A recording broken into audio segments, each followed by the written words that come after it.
One day in the 1990s, Egypt's foreign minister had something interesting to say about Sudan, his country's southern neighbor. In this book, Amr Musa said that, quote, Egypt's borders don't end at Halab, they end at Juba in the south. And Sudan's borders don't end at Halab, they end at Alexandria in the north. Welcome to episode 5 of Egypt's recent history. Last episode, we talked about how the British conquered Egypt. And that's the thing, when the British conquered Egypt, they didn't just conquer Egypt. See, today, we are jumping into controversy, because this period in history saw Egyptian rule over Sudan. Now, why is this controversial?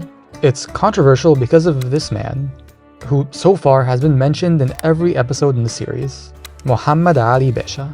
Muhammad Ali was the one who established Egyptian control over Sudan, which we mentioned in episode 2.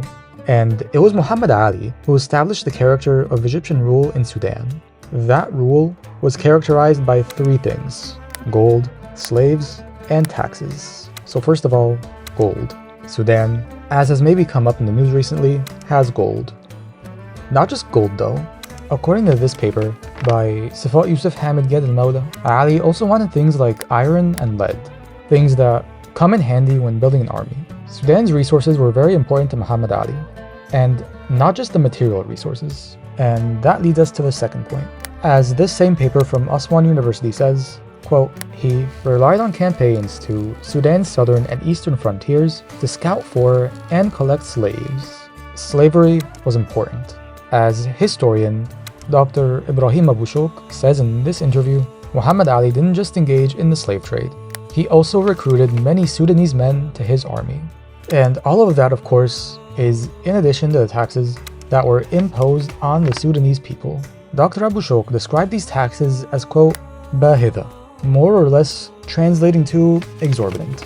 This paper by Emmanuel Beshka gives us an idea of how expensive these taxes were, saying that the tax on slaves were, quote, up to 75% of their regular price.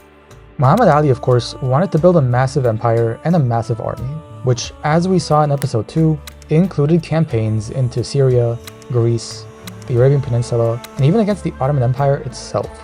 All of that, of course, needed money and men. The paper by Ged al-Mawla, though, does point out some positive aspects. These include the expansion of agriculture, some manufacturing, and the building of cities, including the nation's modern capital, Khartoum. So Muhammad Ali started this rule, and he set the example for his successors. This period in Sudanese history is sometimes known as the Turkiya, or the Turkish period. That may be because Muhammad Ali and his descendants were, on an official level, still subject to and representative of the Turkish Ottoman Empire. Under Ismail Pasha, one of Ali's successors, Egypt's territorial control would expand into South Sudan and parts of the East African coast, including modern-day Eritrea. And as this book says, Ismail Pasha would even try to gain territory on the northern Somali coast. This territorial expansion would eventually lead to a military confrontation with Ethiopia. Ethiopia for centuries had been a nation of its own and a cradle of civilization in its own right. As Ismail Pasha wanted to expand Egyptian territory and influence, however, the two would eventually come to a head. Although the Egyptian army may have had better technology, as this Wikipedia article says, that army was severely outnumbered. Moreover, the Ethiopians had the advantage of fighting on home turf, not to mention, of course, the country's rugged terrain.